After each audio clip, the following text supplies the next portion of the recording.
What's up, guys? Keegan Hipgrave here. This has got to be one of the most educational episodes that we've done today. Today, we are talking to the very first employee of Whoop, Senior Vice President of Research, Algorithms, and Data, Emily Capodilupo. We discussed the evolution of Whoop from being, a couple-person employee to a 500, 600 plus employee, $3.6 billion company. It's truly incredible to talk to Emily. Emily is super passionate about closing the gap and understanding women's health. So we talked about menstrual cycles, pregnancy, training, the evolution of female sport and the recovery process and training process.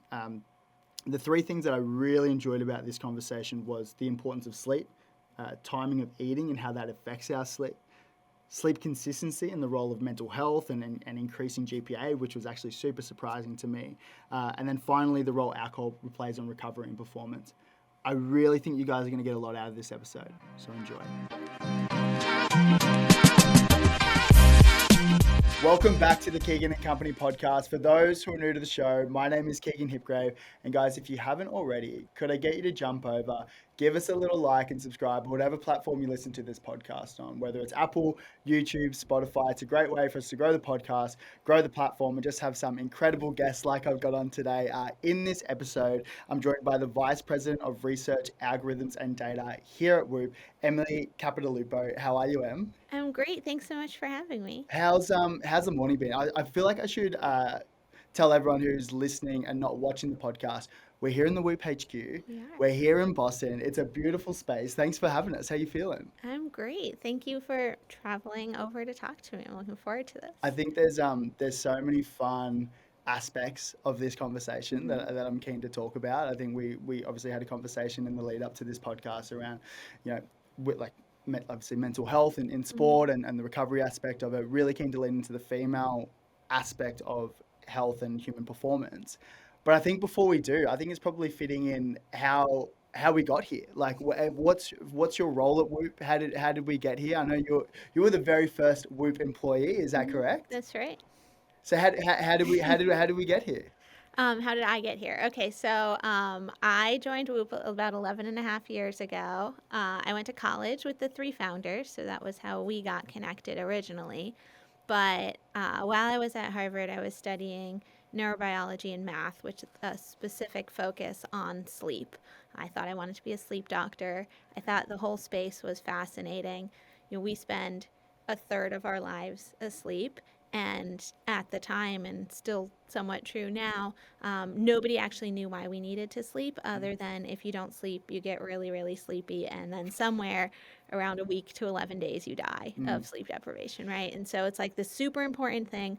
We also know that everything sleeps, like single-celled organisms sleep, plants sleep, every single animal sleeps. And so there's sort of like, it's completely ubiquitous, but we don't really know what it's for. And I just thought, I was like 18 years old, and I was like, that's the coolest thing I've ever heard. Yeah. I'm going to go solve this problem. And Harvard happens to be kind of like the father of sleep medicine.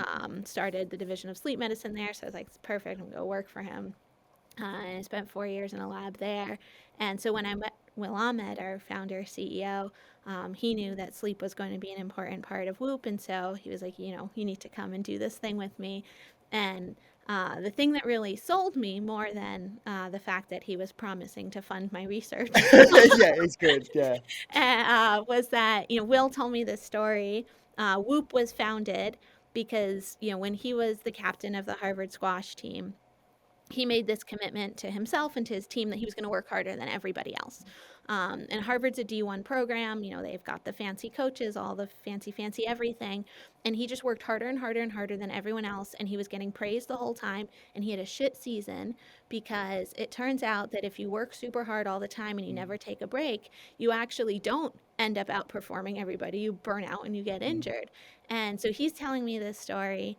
I'm a senior in college, and I'm like, oh, wow, that happened to me. Like, a couple years earlier, I was a gymnast and just had that experience of like, you kind of get hurt a little bit and like, there's so much pressure to compete. So there's so much pressure to like go back and like to not stop because you're going to like lose flexibility, lose your skills and all these things.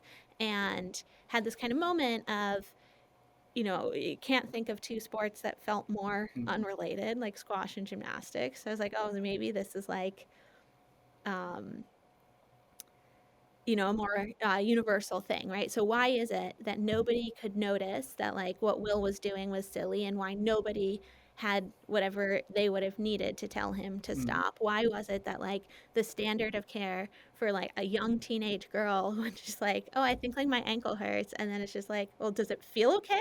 Can you train? Like, why aren't we like more Mm. data driven or um, like specific than that, right? And so the whole point around Whoop in its founding was we're going to take these like super motivated at the time athletes, and we're going to help them know when they actually need to do less Mm. because they're super motivated. And so it was really counter to everything else that was going on in the then like very budding wearable market, because like you have products that are like just do more and like hit your walk more steps and like all that stuff, and it's more and like trying to get you off the couch.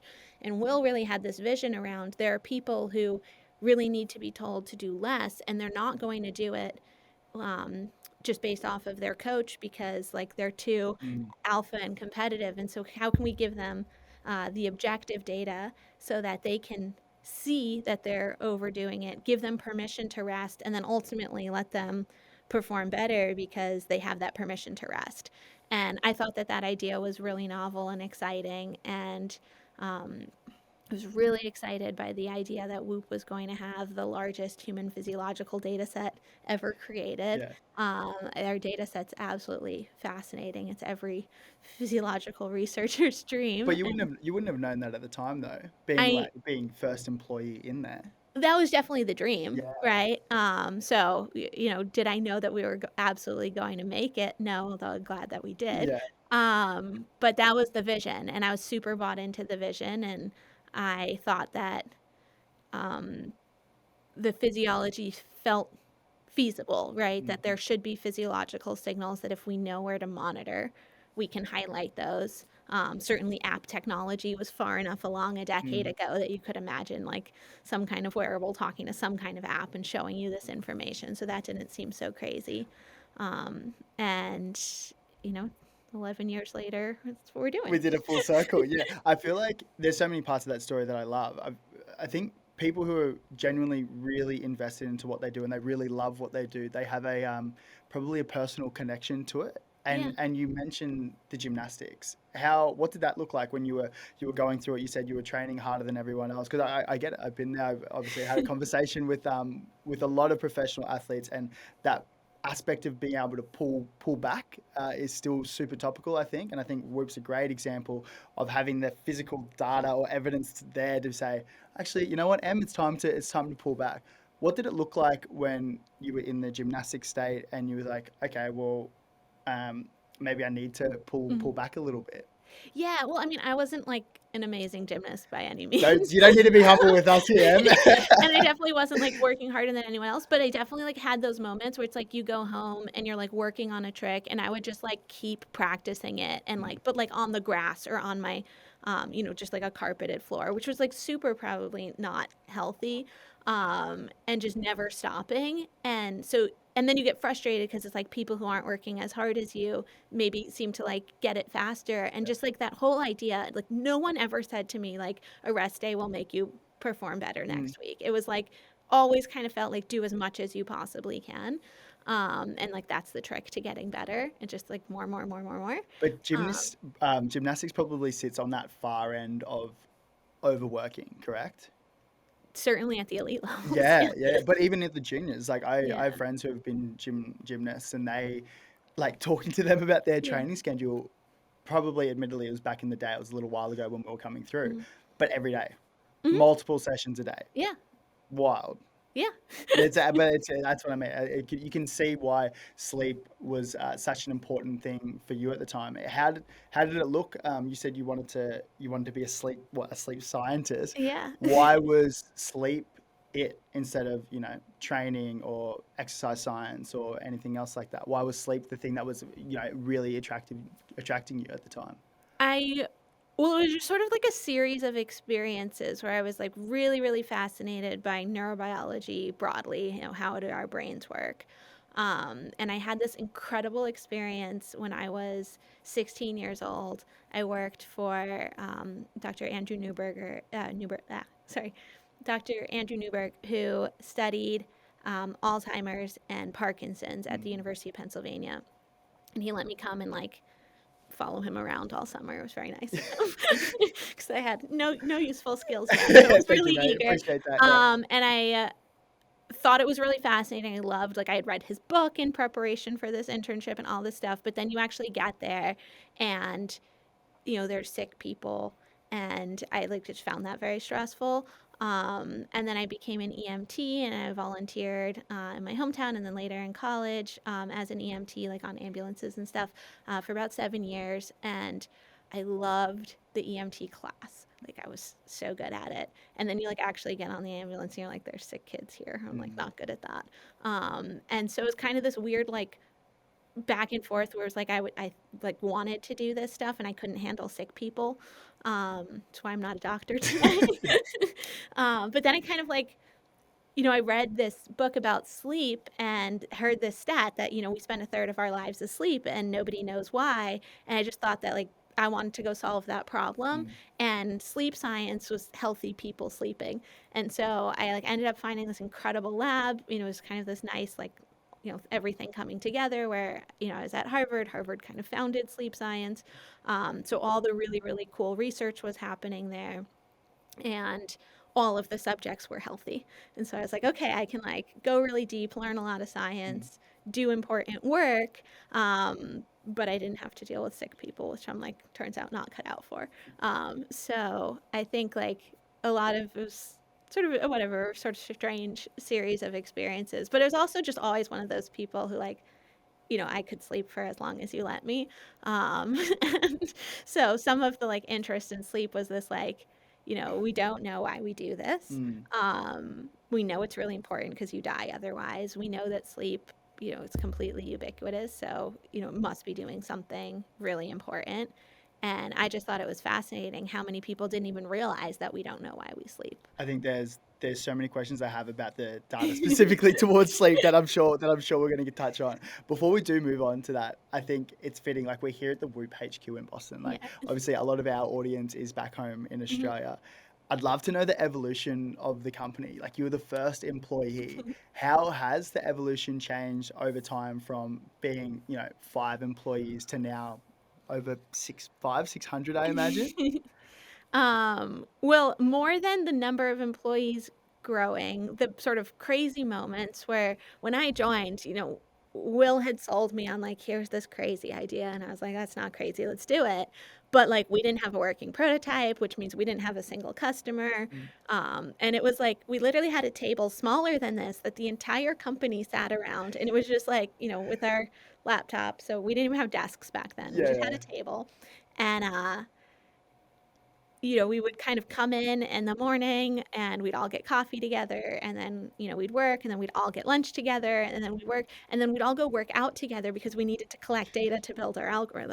That's so So clever. like, That sounds like the most healthy work environment I've ever heard of. oh, it was like probably like a little much like HR wouldn't like it if we did that because like Yeah. then we would like go to someone's house and hang out. And so like now we have more work-life balance. That's Got probably a some good boundaries thing. in there. Uh, Yeah. but I mean, it was so much fun and it was so easy in that, like, we didn't have any meetings because we're all just sitting there. And like, if you're having lunch together every day, like everyone just kind of knows everything. And I remember just feeling like so lucky because I was, sitting, 2 feet away from a mechanical engineer and I'd never taken a mechanical engineering class. Like, I didn't know anything about it, but like, I really understood. And my very first project was we were trying to build the first prototype. And he's like, what needs to go into this thing? And so I was trying to figure out, like, if we are going to like do sleep detection, right? Which kind of basic thing. What data do we need? So like we knew we needed heart rate data. We knew we were going to want motion data, but how much, right? Like what resolution, what kind of accuracy does it need? Do we need the data every second? Because that's a lot more expensive than getting the data like every 5 seconds. Is that enough, right? So thinking about like all of those different hardware trade-offs. And so all of a sudden, we're thinking about hardware and like getting to like deeply understand this like wildly different field, which as like an entry level straight out of college employee is like a very like kind of higher level cross functional thing. And so I got to do a lot of really cool things Mm. that I had sort of no business doing, but it was like, can you figure this out? Can you contribute here? And then we would go, work out together after work. And, I was designing our workouts such that they would create the data sets that we needed to build, like at the time, like the strain score. And like the very first prototype of this score, it was like my data and like Will's data and like Nick and John, the other two co-founders, and like a couple of summer interns. We were Mm. like, okay, what are we like, what do we see when we like, all do the same workout, but like, if you're more fit than I am, like you should actually get like a lower score because it was easier for you. And that was like a big tenet of the strain score, that it was telling you not just like how many miles you ran, Mm. which is sort of what everyone else was doing, steps, which some like objective external marker, but we wanted to capture this internal thing of how hard was this for you, because that's going to start to contribute to the feed forward Mm. uniqueness of Whoop, which is, and therefore what do you have to recover from. And so, if uh, Michael Phelps and I swim together and we do the exact same number of yards in the exact same time, like I probably have a lot more recovery to do than Yeah. he does, right? Yeah. And so like to just sort of say like you both swam 1,000 yards or something isn't actually helpful, Mm. because the so what is wildly different based on where you're coming from. And so recovery and like strain were meant to capture So that. long story short, you became a PT as well. I did a lot of things, Yeah. and I love that. Like it's such a unique experience, and I'm so grateful for it.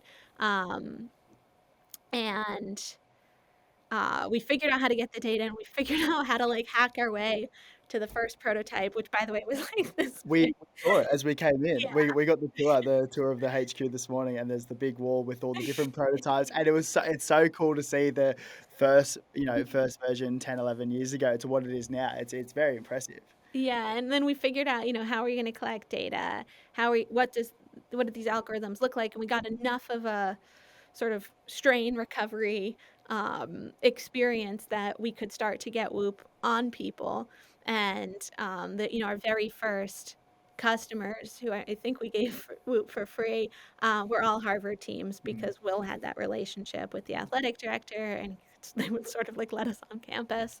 And but we had like no in-app education, like Mm. none of the like stuff around it. We just had the scores. And so the way we made that work was like once a month we used to go and buy the athletes pizza and like get feedback from them and like answer all their questions. Great. And so we'd go at like, whatever it was, like 5, 6 o'clock at night after practice and like feed them and get all the product feedback. And we kind of just like hacked our way through it. And there was something so fun and like close to the product where it's like, I was customer support. I was, it was like, like designing studies and then looking at the data and like reading all the physiology. And it was just me for a while on my team. Now I'm lucky enough to have, built my department, Mm. and still get to do a lot of things, but not everything in those kinds of, Mm.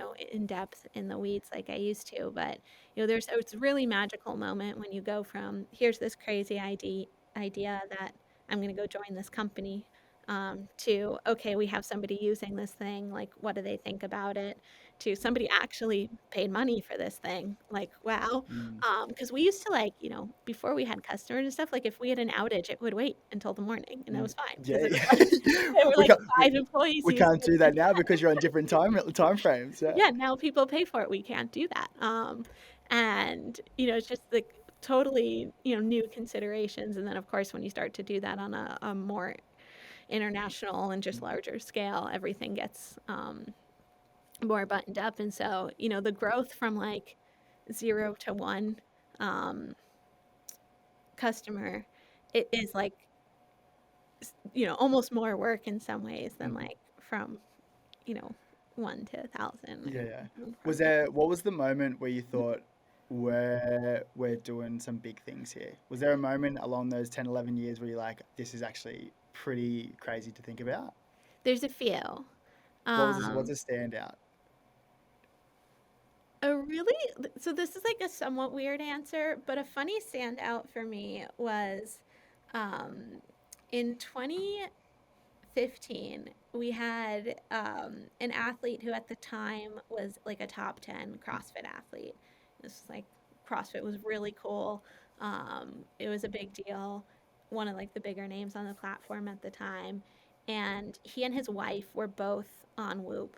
And I was talking to him and he shared that every morning they look at their recovery scores. And recovery is built to be this indicator of how ready your body is to take on a physiological load today. So it goes from 0 to 100, and then we divide it into like equal thirds, like 0 to 33, 34 to 36, and then 30, sorry, 33, 34 to 66, and then like 67 and up is, so you have like red, yellow, and green. Mm. And so they would look at each other's recovery scores, and if their recovery scores were red, they would give each other space.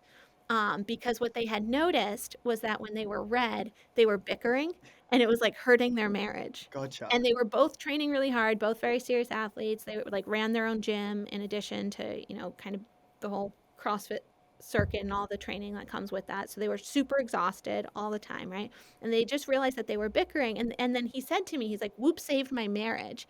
I was like, "What are you talking about?" And he's like, because I realize that we fight when we're run down, we now give each other space if either one of us is red. And so we avoid these fights and then we come back to each other when we're like, have had our coffee, had some carbs, and are like ready to talk. Gotcha. Um, and so I had this wake up moment of this recovery score that was built for, um, indicating whether or not your body is ready to take on like one training load or a Mm. larger load. And therefore, it's a training prescription tool. And all of the science that we modeled here was around training. Also, without any modification, can tell you whether or not you're going to be snappy. And we were like, okay, I wonder what's going on there. We started digging into the science. It's actually um, makes a ton of sense, right? Because when we're depleted, with all of our resources, whatever, we start to be more impulsive, and we short circuit like our sort of logical overrides. And so you get that like, I'm shorter with you, I'm snappy, I'm more likely to like um, give you my raw reaction versus when I'm well fueled and well rested and you say something that's like a little bit annoying or kind of rubs me the wrong way, I can like filter, because that takes like there's an active layer to filtering, right? But I can filter and say, this is someone who loves me. I'm going to give them grace or the Mm. benefit of the doubt, and I'm going to hear the good in that, right? And we don't snap. And so, I mean, all of us can probably relate to this, right? Like that time when you were like just tired or just stressed and you said something you regret, right? But like realizing that they could just use the colors of their recovery score and be like, hey, love ya, I'm red. Like, I don't want to say something I'm going to regret. And so I think like what then happened over the next couple of years that was like so cool was we started to realize that recovery was not just about physiological training status, but this deeper thing of like, are you prepared to show up in a way that you're going to be proud of? Whether that's, in how much weight you can lift or in judgment. And we've seen so many stories now that are just absolutely crazy, like a CEO who cancels strategic meetings if he's red, and has bought Whoop for his entire executive team and has them do the same thing because he thought that the business runs better. And so just like really, really wild things. And so that moment that like we were building something not just for elite athletes, and I think the story, of the 9 years since that has been like Whoop is not for Mm. just for elite athletes. We definitely are for elite athletes, and we're kind of proud to own that space. But more and more, we're seeing people who like only work out maybe once a week, if that, also getting a tremendous amount of value because we realize that these algorithms are getting at something deeper than just physiological performance. The communicational piece is something that I hadn't even thought about, right? And so that would be the language, like I'm in the red today Yeah. or I'm in the green today. That's how does that look in a company? Because you've obviously scaled so Yeah. much to a couple hundred, 500, 600 employees. Is that conversations that you're having internally? Because you said Oh, you're a single person looking after the whole department. Now you've got a whole team. Is that something that you're looking at internally? Totally. So one thing, this is actually a really funny moment. Also probably around that point, like 2015-ish. But Will called me into his office, Will being the CEO, And he's like, the recovery score's broken. You need to look at this. And I was like, what are you talking about? Right. And like, not what you want to hear from your boss. Yeah. And he's like, I feel amazing, like all this stuff. And his recovery score, I think, was like 12 or something like that. And I was like, oh, that's really weird. Let me go look at it. So I go and I look at his data. I'm trying to figure out what's wrong. Like, why is he feeling amazing? His recovery score is 12. And it's like, I'm like kind of nervous because I don't have a good answer for him. I'm like, everything looks fine. The data looks good. Like, it just, everything is pointing to you being really run down. And like 3 hours later, he goes home. He's got like 102-degree fever. Turns out he had like strep throat and like was like sick for a couple of days. And was kind of fascinating to see like that. When you're fighting an infection, there's a period that we kind of call like incubation, right? Where you are infected, but you're pre-symptomatic. We know like COVID kind of famously was like, 2 to 14 days where it was you were contagious, Yeah. but pre-symptomatic. And what's going on in that period is basically like your immune system's winning. So you don't feel symptoms because everything is kind of chugging along in the background, but there's a tremendous amount of activation and energy that goes into that battle. When you start to feel symptoms, it's because you start to like lose. And so we start to pull out the big guns, and the like inflammatory response that makes us feel really crummy also allows us to like activate more of our defenses. And so Will was sick. He didn't know it yet, but the recovery score knew it. And so he apologized, which was nice of him. Yeah, yeah, Just a little early. yeah. But the thing that, to kind of answer your question, that we've seen over and over again is that Whoop can tell often that you're sick before you can. And because in many infections, while you're incubating, that will be reflected in your recovery score because it's reflected in your heart rate variability and your resting heart rate, because your body really is working very, very hard kind of behind the scenes. And so we've instituted a policy that you shouldn't come in if you're red. Now, sometimes you just had a really tough workout, and so it's a little bit overkill, but the vast majority of the roles here, people can be pretty productive from home. So it like the sort of risk of being wrong on that side is relatively small, but we really don't want to have any like employee transfer of like colds, flu, right?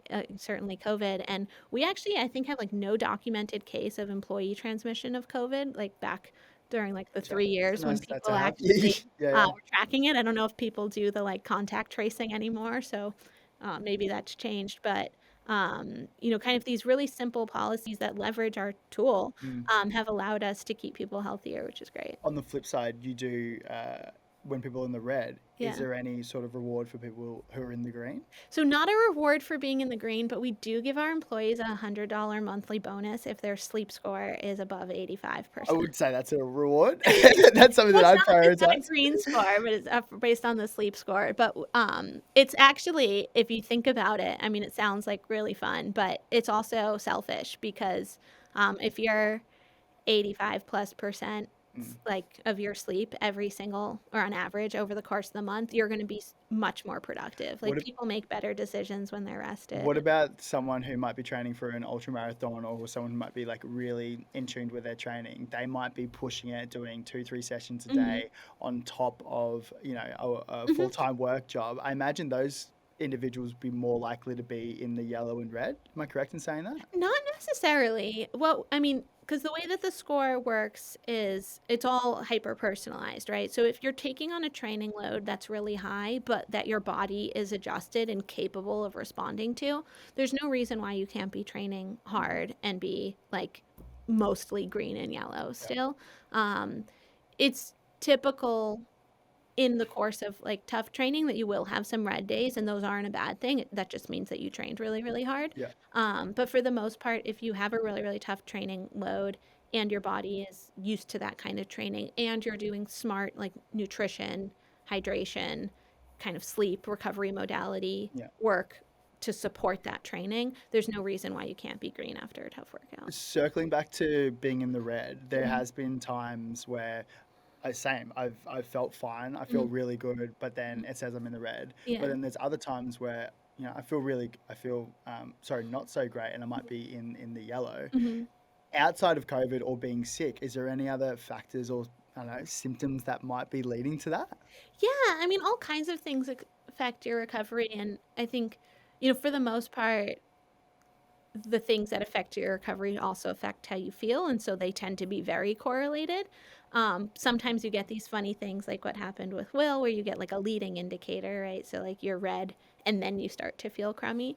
But there's also things that can be more transient. So a great example is like if you're dehydrated, that's definitely going to suppress your recovery score.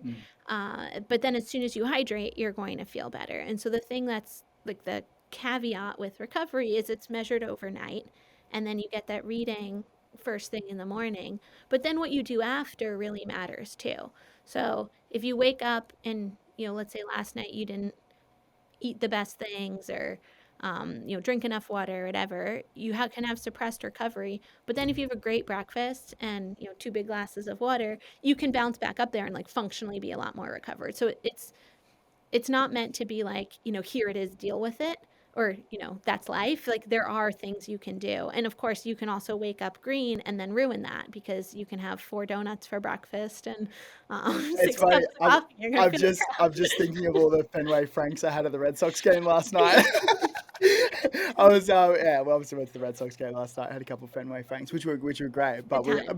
yeah, great time. But we went out this morning. We had a beautiful work. We did a training session, Yeah. and obviously well hydrated. You've been here for 11 years Yeah. now. You've seen the whole evolution of the company. What do you think are the top three things that you've implemented that helps you get into the green? Which is probably a pretty tough question because there's so many things that would help. But if I was to ask like what are the top three things? Because I know forming habits are tough for Yeah. a lot of people. If there was going to be like three things that you think would be amazing to start implementing, what do you think they would be? So to focus on things that are sort of simple and democratically available, a huge one is being mindful of what I eat at night. So in an ideal world, you'd stop eating at least 2 hours before bed. Mm. But what we've really seen is that when you eat sugary things in those 2 hours before bed, it's very disruptive to your sleep and disruptive to your recovery the next morning. Because I hear a lot about eat earlier, like before Hmm. go, like have a couple hours before going to sleep, just let everything digest, right? Yeah, I especially see this in my stress monitor, which you can see the time series of like how stressed you are Mm. throughout sleep, which actually is like probably my favorite part about Whoop. Stress at night, not Yeah, stress during the day. look at your stress at night if you eat before bed. If Gotcha. I eat something like sugary, which is just like the kind of junk food you tend to eat when you're like on the couch, at night. If I eat something sugary there, it's like my whole sleep. It's like you see the stress in it. And then I don't feel as rested in the morning. And I had gotten into like a little bit of a weird habit. I've got a toddler. And so it's kind of like, go, go, go, go, go all day. And then you like finally get her to sleep, at 7 o'clock at night. And then, my husband and I would be like, let's go like collapse on the couch and like eat ice cream or something. And that is like such a recovery killer. Yeah, And so wow. I've swapped that out either for nothing or water or something, or like just like bone broth. Mm. Um, or I make like a really delicious like vegan broth. And like having protein or fat if you feel like you need a treat, so much better than sugar. Um, and then you don't get that same spiky stress at night. And the stress Um, during the night will obviously affect your recovery for the next day, right? yeah, and the Yeah. quality of your sleep. And we think it's a blood sugar mediated response. So your body's like just kind of working hard to get rid of that sugar at a time when it doesn't, like from a circadian perspective, it doesn't anticipate getting sugar. And so when you do things at a time of day when your body's like not prepared for them, like you don't have like the same like readiness to respond. And so it's Gotcha. like a clunkier response. So eating good quality foods and the timing of the foods. Yeah, well, specifically, like, just not eating sugar within 2 hours Gotcha. Yeah, of yeah. bed, and so, like, ideally, you're really not eating, the concept of, like, time-restricted eating where you just don't eat, like, after sundown, or, 2, 3 hours before bed, but, if you have to or really want to, Mm. avoiding, like, high glycemic index, like, sugary foods, Great. in that window will, make you sleep a lot better. So that's a huge one. I'd say another one is sleep consistency. Mm. This was a metric that was relatively later to Whoop. Um, my thesis advisor and mentor, when I was an undergrad, Dr. Andrew Phillips, came out with this really interesting series of papers around sleep consistency, and we ended up um, partnering with people that he was working with, and we did this massive study, and we were looking at like mental health and sleep consistency. And in his like sort of first paper in this area, he showed that when you control for sleep duration, so it's not merely masking whether or not you're getting enough sleep, and you just look at, am I going to bed and waking up at the same time every day? And if I'm napping, is that happening at the same time? And you can quantify that, and it's correlated with uh, GPA in undergrads. And so he did his study at Harvard because that's where he was working at the time. GPA meaning your academic Grade point score, grade average, point yeah. at a So university, yeah. the students who, even after controlling for getting the same amount of sleep, if they were sleeping more consistently, they had higher GPAs. And we thought that was really interesting because it was the first study that really did a great job controlling for sleep duration.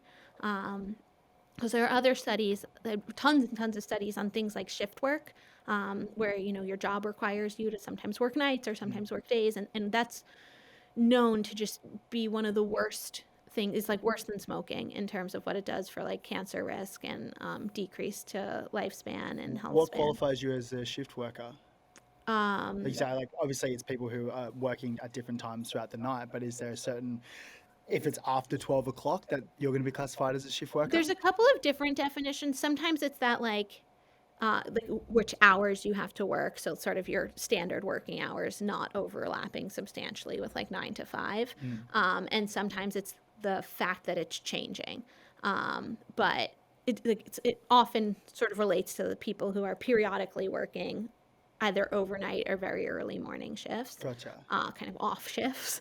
And there's also out of Harvard, a lot of it led by this incredible researcher, Dr. Orfeo Buxton, who's shown that like it's a huge predictor of obesity, of all kinds of cancer, of um, you know reduced lifespan and health span and diabetes, and it's one of the worst things you can do. But those studies, the shift workers in those populations are also substantially getting less sleep. Mm. And so, what was really interesting about Andrew Phillips' research was that he controlled for sleep duration. He also came up with like a novel metric for measuring it, called the Sleep Regularity Index. And we ended up incorporating a lot of these concepts into our sleep consistency score. And we did this big research study on mental health. And what we were able to show is that if you control for sleep duration, having better sleep consistency was more protective during an acutely stressful event against things like suicidal ideation, anxiety, depression, and like clinically defined anxiety, depression, stress, and I think that was it. But really, really protective to sleep consistently, even if during that period of the acute stressor, your sleep consistency falls apart. And so, having good sleep consistency can protect you like 6 weeks later. And so for me, that's been something that I focused on a ton. So did you say it can affect you 6 weeks later down the track if you're holding a good like sleep consistency? It's protective, yeah. That's so interesting, especially like obviously this is a mental health and sport podcast. Like Yeah. that's like that. Yeah. That's the theme of the podcast. So the mental health aspect is huge. Mm-hmm. Outside looking in, before getting to know Whoop and you guys, I wouldn't have thought, like, to be honest, sleeping at like going to sleep at the same time and waking up at the same time. It never really crossed my mind. It was Super it was important. always, like training wise, what are you eating? Sleep was always there. I read Matthew Walker's book Why We Sleep a number of years ago, but it was never around going to bed at the same time and waking up at the same time. Yeah, and I think that's something that like the sleep academic community has like really deeply started to embrace and understand, over the last couple of years. Because we always have known that sleep duration is important. But what's fascinating is that we're seeing that sleep consistency in a lot of the research we're doing is actually more important than sleep duration and independently important. And it's because there's your circadian rhythm, which is like we think of as like our sleep wake clock. It's actually your biological clock that governs almost every physiological process in your body, but it gets influenced and shifted based on when you sleep. And so when you sleep and wake at a regular time, it sort of aligns the clock in a predictable way. And so then it allows your body to anticipate when things are going to happen and anticipate those things accurately. And so if you sleep and wake at a regular time, and then you give your circadian rhythm like a nice, like kind of healthy, reliable signal of like when food comes and when different things happen, your body starts to anticipate correctly when those things are going to happen so that it's like ready. And so when you sit down to a meal, you've already got insulin ready to respond to the sugar. When you like want to go to bed, you've already got melatonin that's been building up, and so you fall asleep quickly. And so the more you can let your body anticipate what's going to happen, the more strongly it will prepare for those things, because it's been proven that if I prepare, I'm right. And when it doesn't know what's happening next, you start to get weak preparation. And so then you get like hit by a meal, and all of a sudden your body's like, oh, I'm not ready. Let me like start getting ready. It's one of the reasons why when we're jet lagged, like let's say you fly to Europe or something, you get constipated, or you don't feel as good, or like um, your hunger's like all over the place. Like all of that is because it's happening at a time when your body's not used to eating. My first question is like, is there an ideal time to go to sleep and wake up? Like, is everyone like? I would imagine not everyone is the same, and everyone goes to bed at different times. Is there an ideal spot to go to bed? There's some research that seems to suggest that like the more you're aligned with the sun, the better. So kind of think about like going to bed roughly when it's getting dark. Honestly, like I think that's more of a social thing than anything truly physiological. So, if you kind of say like, "Oh, I'm going to go to bed at 2 a.m. and then like sleep till noon," like, you're just socially out of sync, and so you're probably going to have a very difficult time being consistent with that. So it's kind of like whatever works for you that you can actually maintain. But it seems like the maintenance of a regular schedule is more important than exactly what that schedule is. I feel like it would be really cool to say, you know what, 9, 10 o'clock, I'm going to go to bed. I'm going to be super consistent. But when it comes to that time, you're just wired and you're awake and Yeah. you might be anxious about the next day, or you might just have a lot on, your mind's racing. I know that happens to me Hmm. sometimes. Is there any things that you have seen to have helped that? Yeah. Is there anything that you think helps to be like, oh, this is going to help get you to sleep? There's two things. So I think one, and this has been really interesting for me to think about, but there's a lot of research over the last um, decade, but more than that too, to really try and understand what insomnia is, or the trouble falling asleep. And the more we research it, the more the consensus starts to be leaning towards this idea that sleep onset insomnia, so trouble falling asleep, is almost more of a mental health issue than it is a sleep issue. So trouble staying asleep, which they call like sleep maintenance insomnia, is a sleep issue, but a lot of trouble falling asleep is an anxiety issue.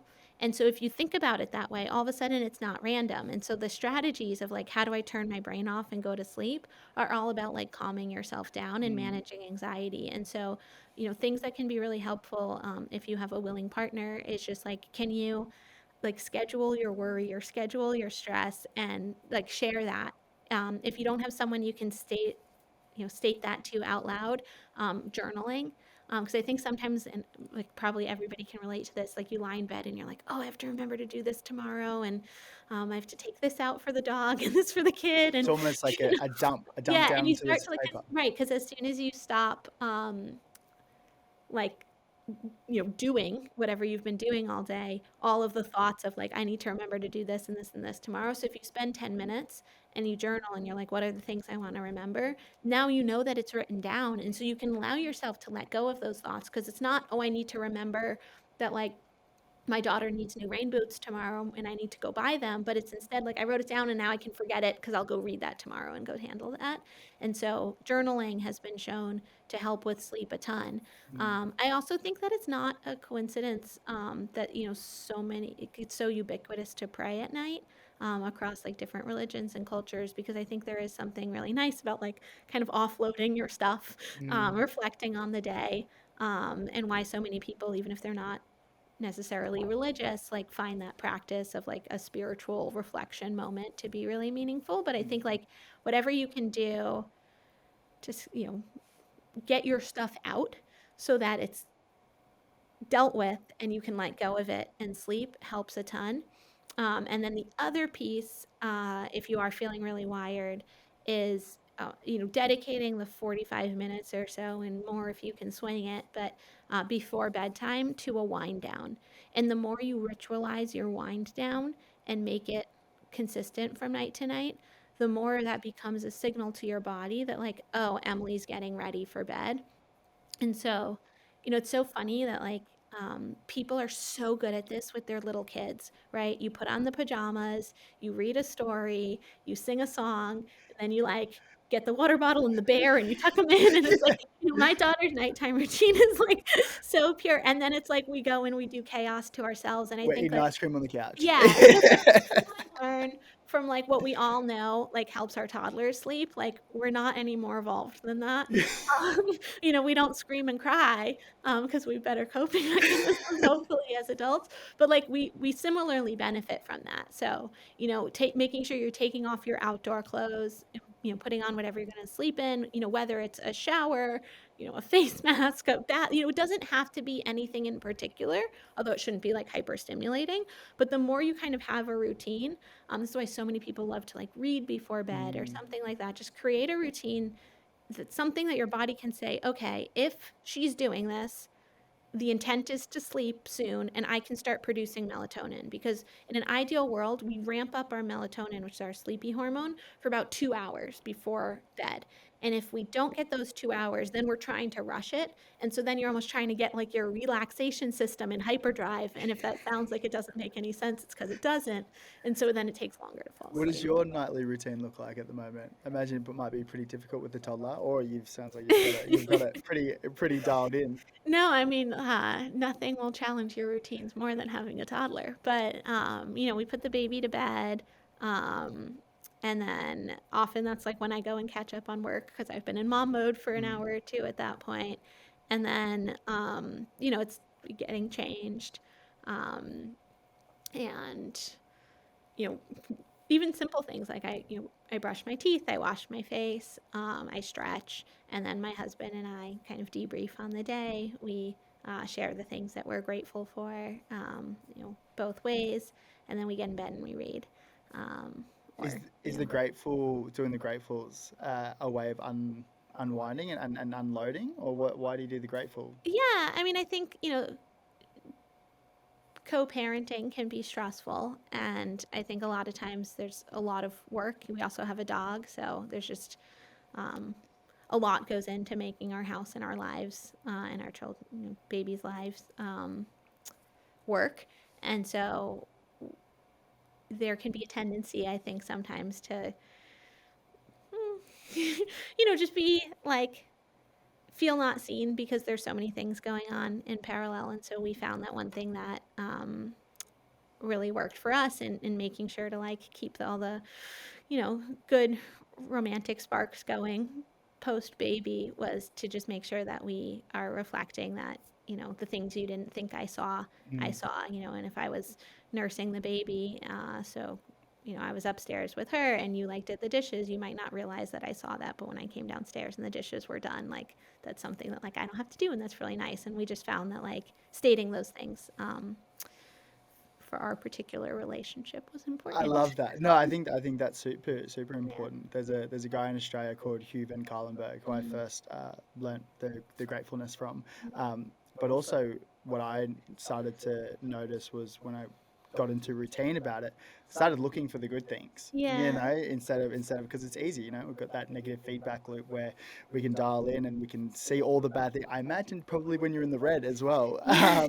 But when you say at the end of the day, that's part of my routine. Mm.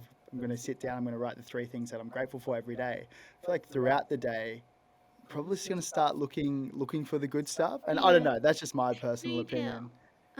And I think there's something really important and healthy about like, our plates are more than full sometimes, but Yeah. like making sure that we recognize all the ways that people are supporting us Yeah, I and love that. express that. And um, it's also kind of become a moment where we talk about, cute things that our daughter did um, and then just by having that moment of connection kind of, it bleeds into other things too. So just having that space has been really helpful. We touched on timing of eating. Yeah. We touched on sleep consistency. Yeah. What's the last thing that you think really helps towards a positive green recovery score? Mm. Well, the easy answer is not drinking alcohol. And it's amazing how many people get on Whoop and then like within 3 weeks they're like, I don't drink anymore. It's just like, Yeah, point here. I'm 6 days away from doing a year. oh, And that's congratulations. probably great timing for when I first actually got the Whoop. So Yeah. I'm one of those people. And it's just a recovery killer. And we've seen in our data that it not only kills your recovery the next day, but it has measurable effects for up to 4 days. Wow. And not even like, I'm not talking about the blackout crazy drinking. And I'm also not talking about like one beer, but the kind of normal amounts of social drinking is detectable in your data for up to 4 days. And um, it's just not worth it. What are the biggest things or biggest effects that alcohol has on the body? Is it a stress thing? You talked about like dealing with the stresses throughout the day. It's obviously a recovery thing Yeah. physically. What are the top 3 things you reckon? Well, I think it's related to what I was saying about sugar because alcohol breaks down into, sugar. And so I think that there's a blood sugar element to it. And the big thing to keep in mind, of course, is that alcohol is a poison. And so what happens a lot when you drink at night is you now have this poison, right? And so your like liver and, your whole body kind of goes into this detox mode to get rid of it. Mm. All of that is very counterproductive to sleep. A lot of people also think that, like, oh, I drank a bunch and then I went to sleep. You're not actually asleep. Like, sleep is a very active process. There's a lot of different things that happen when we're sleeping. Mm. When you're passed out drunk, you're sedated. You look much more like somebody who's like on anesthesia, frankly, than somebody who's asleep. And so, functionally, you almost look like somebody who's pulled an all-nighter when you wake up the next morning if you were, had elevated blood alcohol levels all night. Now, in reality, at some point, in the middle of the night, you clear the alcohol and then you start sleeping, so it's not quite that black and Mm. white. Um, but you can see it in the data. So we know that like alcohol has about a 1 hour half life, and you literally see heart rate fall like perfectly with that like half-life curve as the alcohol goes away at night. And then everything kind of while your heart rate's still elevated from the alcohol is just junk. Like Mm. there's no slow wave sleep, there's no REM sleep, you're not getting any of those restorative functions, and those don't start happening until you're sober. And so you have the equivalent of you poisoned yourself and then you didn't sleep. And so it's like this kind of 1-2 punch of like really being set up for failure the next day. We actually see in our data that day drinking is better for you. It'll like kill your productivity for the day, but at least then you like get a good night's sleep because you're going to bed sober. And so you really don't want to be like really, really drunk when you go to bed. People also tend to, when they drink a lot of alcohol, that's like crowding out room for Mm. water. They tend to not be hydrating really well. And then we also know that like when people drink alcohol, they tend to make poor food choices. So you're probably eating junk food too. Do you drink? Um, no. This is the dilemma that I'm faced with, and I'm keen to get your thoughts on it because, like I said, I've done almost a year sober. I said after seeing the Whoop data, I'd say I want to be able to really dial in this year. It's a busy year, and I feel so good. Yeah. Like and to be honest, because I come from a professional rugby league background where it's the culture is very much like have a drink with your mates after a Yeah. game, and obviously that whole thing, right? But I don't think I would have got as much work done this year if I was drinking and I lost a Saturday or Sunday if I got on a drink on a Yeah. Friday night, right? And my dilemma now is, okay, well, you're almost at the year. Do you just keep going, or do you just use it for events? You know, my sister's getting married at the end Yeah. of the year. I'd love to have a wine with her for that. Any advice for me? So as long as there isn't like an alcohol problem, like I really think that, and Whoop's big philosophy is I want to give you the data to make the right decisions for Mm, you, and not to be like super religious about anything because like look, like this weekend, my best friend's getting married. I'm a bridesmaid. Like, am I gonna have a drink with her? Probably, right? And I don't have like an alcohol issue. And like, I'm also okay with throwing away the next day because I've sort of like written off the whole weekend as, mm. this is this wedding weekend. Um, and, I've got a babysitter. It'll be great. But other responsibilities as well. So, I think that like it's important to be aware of what you're trading and to Mm, go into that trade eyes wide open. So like if it's going to be, especially if it's important to your sister to have this drink with you, if like, you know, you really want to, and if like you can be not productive the next day, like yeah, I think you should do it and enjoy it guilt free, yeah, right? Because um, when our livers and our bodies are healthy because we generally don't drink, we also handle that one drink way better. gotcha. And yeah, like you very likely wouldn't have achieved everything you did if you were hungover, 1 out of 7 days, and Yeah, instead you were like, crushing things and being successful. So, kind of just being aware and realistic and honest with yourself mm, and with the data about what you're seeing, I think is really, really important so that you don't trick yourself into making a decision that like you wouldn't have wanted to make if you understood. Is really important all year long. But as long as there isn't any kind of addiction issue where one drink turns into, you know, 100 and yeah, problem, then I think you should enjoy it guilt free, and um, that's kind of my attitude. When I say I don't drink, I mean like I don't ever buy the stuff. I don't like yeah. seek it out. But um, yeah, if my best friend wants to have champagne this weekend, I'm gonna have some. I love that. I love everything about that. Before we wrap things up, I think there's one part of this conversation that I really want to talk about. It's the pregnancy and it's the female training. Yeah. Back home in Australia, we 50% of our guests and 50% of our audience is female, right? And a lot of the conversations are with friends Mm-hmm. and the girls that come on board. There's a lot of chat around training load, Mm-hmm. managing training Yeah. when you're on your menstrual cycle. We've had a lot of girls who play professional, semi-professional football, Mm-hmm. rugby, AFL. They're our big Australian sports, Australian rules. Um, and that's a big topic of conversation. And a Mm-hmm. theme throughout that conversation is the lack of education Yeah. around what coming back to professional sport looks like after a baby. Yeah. You were conducting some studies while being pregnant. I was. How did that look, and what specifically was the studies that you were looking at? Yeah, this is where it's fun to be in charge. Um, and we had well, so on the pregnancy side, we had done a study in partnership with West Virginia University where they looked at, I think it ended up being 18 women from preconception through postpartum. And we noticed a really interesting trend in their heart rate data and their heart rate variability data. So their heart rate, as you go through pregnancy, gets higher and higher, actually like dramatically so. Mm, So it's not unusual for your resting heart rate in your third trimester to be as much as like 15 or 20 beats higher than what it was pre-pregnancy. And then it like, falls and everything recovers. It actually recovers better than baseline postpartum because you can almost think about pregnancy as like pretty intense training, a lot like rucking, mm, right? You're carrying around an extra 25, 30 pounds that, all of that goes away and all of a sudden, everything is light and easy. yeah, yeah. I remember like walking upstairs like 2 weeks after my daughter was born and just feeling like so light.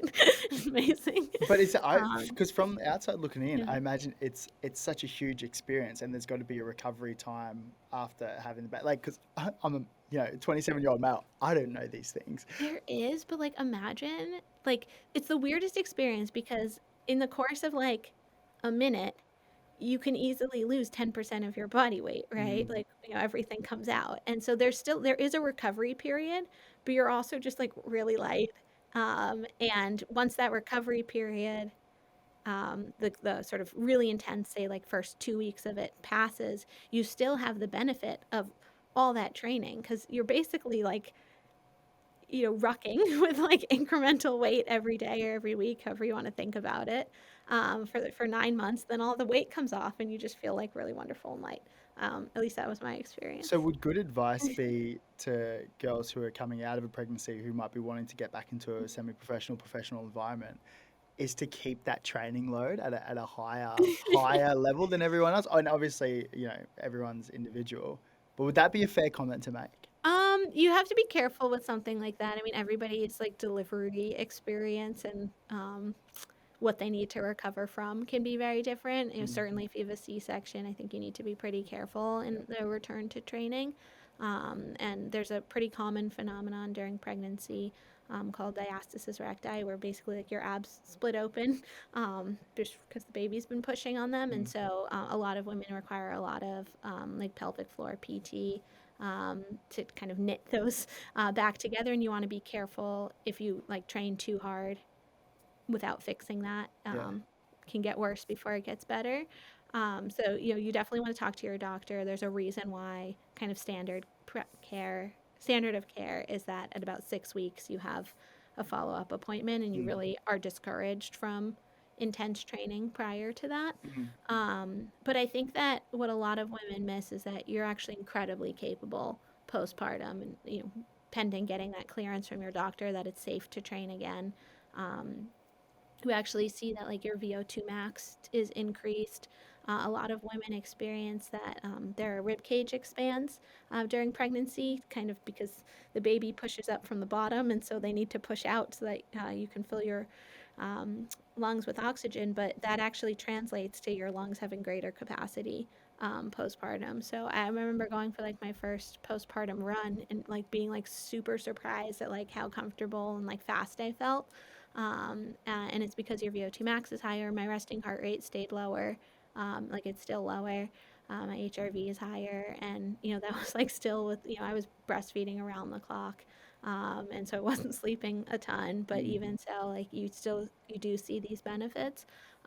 You also have a higher blood volume in order to support the baby, and that takes a while to go down. And so mm. all of that translates to the ability to transport a lot more oxygen. And so if you feel good and your doctor clears you, there's no reason to think that you can't perform at the same level postpartum. And there's actually some reason to think that maybe you can even perform at a higher level. Mm. And I personally loved seeing all the mamas in the Olympics this year. It felt like that was a sort of recurring theme that you were seeing their infants. And I know for the first time ever, they had like a nursing room in the Olympic Village, which, is incredible and important. Um, and I think that women are realizing this, but I think just for so long, like we were all told, like, you're an athlete and then you become a parent. Now you're just like a mom. Mm. You can like mom bod and dad bod and kind of give up on being fit or whatever. And I think that the limitations people were feeling were more social than like anything actually physiological. I think that's why these conversations are so important, right? Because that was the feedback. Like, that was Yeah. the feedback that we got in Australia, and it's so cool that you've got the lived experience from actually being pregnant, but then taking that into the labs and taking that into the HQ here and seeing the evidence behind it. I think that's really cool. Yeah, and the thing that was really fun was I was trying to use my Whoop data to figure out when I was ovulating in order to make it easier to get pregnant. And so I was like playing around with, what can I see in my data? What's here? And then, we ended up seeing this like novel pattern. We published a couple papers about it at this point, but for me, it was so comforting, like, because my heart rate also, like, did the thing that everybody's does, where it was like 15 beats higher Mm. by my third trimester than it was before. And instead of being really freaked out, like, oh my gosh, am I dying? It was like, oh no, I've seen this in thousands of women. This is what it's supposed to do. Mm. And then, could kind of calm down. And so while I was pregnant, built out this feature that showed you like here's what typically happens, and so that you can see your data sort of tracking within this band. And so instead of this like, oh my goodness, why are my vital signs going crazy, it's, oh cool, this is what pregnancy does. And you also, it projects forward, so you could also see, and by the way, it's all going to like come back down to normal and I don't need to worry. And so it lets people kind of ride up and just know that that's what happens, and then anticipate that it'll come down and reduce worry. So we were excited. I feel like you could do a whole podcast on this, and I know that you are one of the hosts on the Whoop Mhm. podcast. Are these things that you're talking about on the Oh podcast? yeah, we've podcasted on this. This is great. Yeah. Yeah, we'll put something in the show notes just to let all the mamas and female athletes listen to, because I think that's a super a big part of the piece. Another Yeah. part of the piece is menstrual cycles Yeah. and periods while being at a semi-professional, professional, or even just people who like to train and like to be hmm physically active.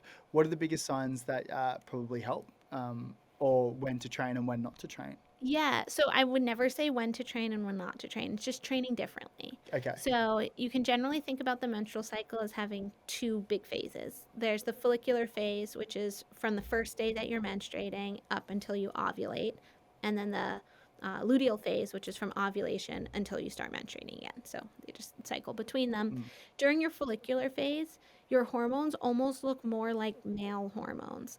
And so you tend to respond really well to strength training. Your body is more ready to put on muscle, Mm. and you can handle slightly higher training loads. We also see that for a given training load, you have a higher recovery score the next day, so your body responds better. So you can train harder and you'll also recover harder. And Well, you'll put on better, more muscle. and you put Yeah. on more muscle. So, like, that's if you think about having like a roughly monthly macro cycle, you would definitely want to have like the workouts in which you're pushing yourself Mm. more during that follicular phase, especially if you're trying to be like competitive or, Mm. if you have like very specific goals. Um, if you're just one of those people who are like, I do XYZ a couple times a week because I don't want to get fat or like something like that, like, which is a totally fine goal, then it doesn't matter quite as much. But Mm. you will find that like during your follicular phase, you can probably lift heavier weights, Mm. and you'll feel better doing it. You're less likely to get sore, different things like that. That's an interesting piece, because even just from hearing this, it just seems that like females aren't mini males, Mm-mm. and so all the training regimes, even looking at the professional, semi-professional space back in Australia, and I don't know because I haven't been in there in a number of years, but I imagine the training would look very similar to the male program versus the female program.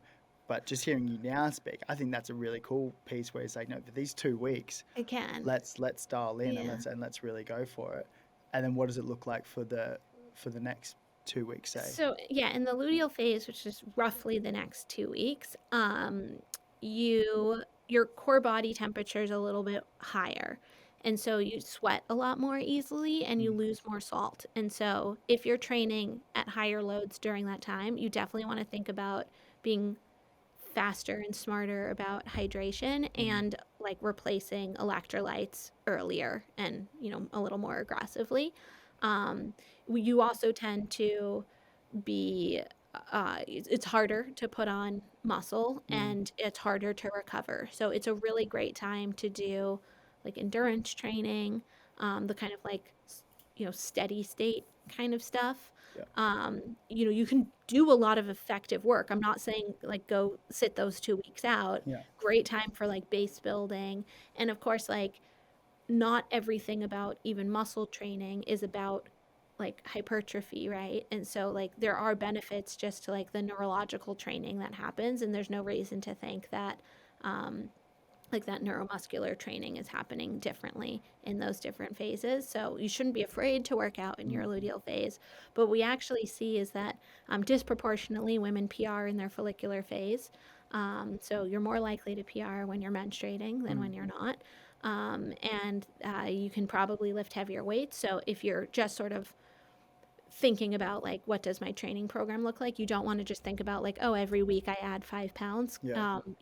and that's how I'm going to work up to whatever my squat goal is Yeah. or Yeah. something like that. And I also think it's really important because everybody can easily get discouraged.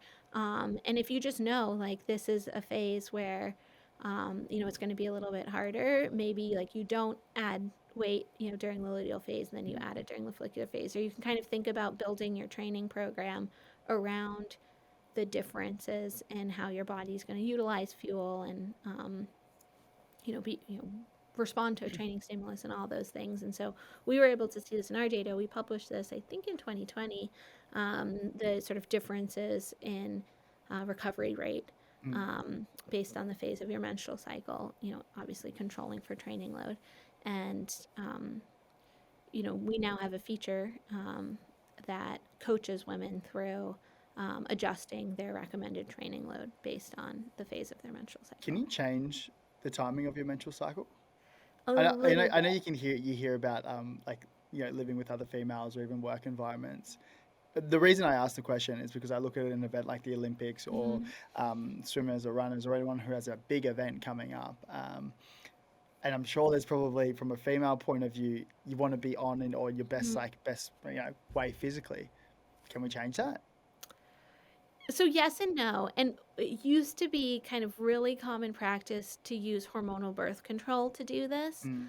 Um, Dr. Stacy Sims, who's just one of the amazing pioneers in the sort of high, like elite training for female athletes, talks about it a lot in her book. But it's it's probably not like as advantageous as they used to think. And Mm. generally, I think hormonal birth control was generally thought of as like, um, purely amazing with no negative effects. And I think more and more we're learning that there are negatives to that. Um, Although the contraceptive feature is nice. It's very hard to sort of say, like, oh, the Olympics are in 6 months. I want to shift my cycle such that I'm in the follicular phase on game day. Um, I don't know that like anything is that dialed. Mm. We do know from our own research that when your sleep consistency, which we were talking Which about we earlier, love as well. Yeah. the more consistent your sleep is, the more regular your cycle is, Mm. which would make it more predictable. And I do think that for elite athletes, it's really important for them to train and practice competing at every phase of their menstrual cycle so that they learn what their body needs differently during different phases. So we Mm. shouldn't just, if you're a competitive athlete, we shouldn't just push hard during our follicular phase because it's not realistic Mm. to expect that like all of the competitions we care about will happen in our follicular Mm. phase. And one of the things that like, back when I was a gymnast and then I ran post college, and that like my coaches would always talk about is like, you have to practice like you compete. Yeah. And so it's like you don't want to get like new sneakers for a race. You want to like have broken them in and like know how they feel like, and you Mm. don't want to like, you know, use like a new electrolyte gel or something that you've never tried before, on Yeah. game day. So it's like you want to know exactly what you're getting into because um, just because you're not going to convert that exercise into the same fitness gain on a competition day, that's not my goal. It's I want to compete. And so Mm. being really in tune with, okay, like I'm in my luteal phase, so I need more salt with my breakfast and not being afraid that that's going to make you feel bloated, but knowing that I'm going to lose more electrolytes or, having that extra water and thinking about your refueling strategy or something like that can help you offset some of those things. And I think that can make up a lot of the difference. Emily, I've loved this conversation. Me This, too. this has been so fun. Learned so many things along the way. I think there's so many great golden nuggets in there. I think the biggest thing is all the little one percenters add up. Like I think Yeah. we touched on that, and I think that's probably the big key takeaway. It's just because it's a small action, might be going to bed at the same time. It might be eating at a consistent time. Even sharing your gratefuls with your partner or a friend or family. I think these things are really important. What do you think is the biggest thing that we didn't touch on today that you'd like to touch on Ooh, quickly that's a before fun question. before we wrap things up? Um, ooh,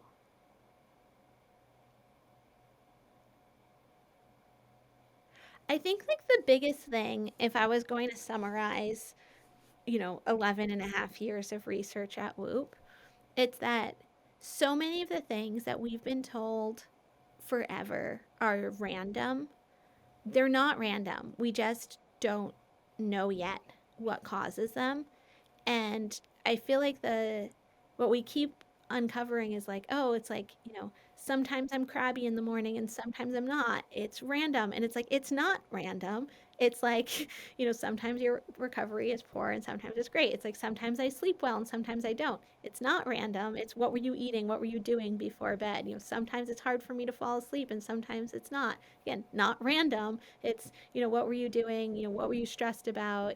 What did you do to manage that? And I think that um, very little physiologically is random. Like we're actually incredibly sophisticated and well-tuned machines. We don't always know what we're responding to. But I think the beauty of wearables and what we're trying to do at Whoop is if you know what to measure and you know how to kind of detangle the different variables, you can start to take these data sets of seemingly random events and trace them back and then figure out the causes and then help people play those things forward and say, again, like I'm never going to tell you don't drink, but I do really want you to understand here's what's going to happen if you do. And then I want you to make an educated decision. I don't want you to feel like it's random if I'm productive on a Sunday or not. Like, dude, it's not. um, and here are the things you can do. And if you want to go have fun, you should do that, but you should just know like what that's going to do. And you should also know like here are the things if you're going to make that choice that are going to make that even better, even worse. And so I think it's this idea that nothing's random. We don't always know the cause, but there is one, and I'm really excited about getting to find out at least some of those. So great. Emily, thank you so much for your time. Excited to be here at the Whoop HQ, and I look forward to spending the next couple of days with you and the team. Yeah, I'm excited that you're going to be here for a few days, and thank you so much for having me. Cheers.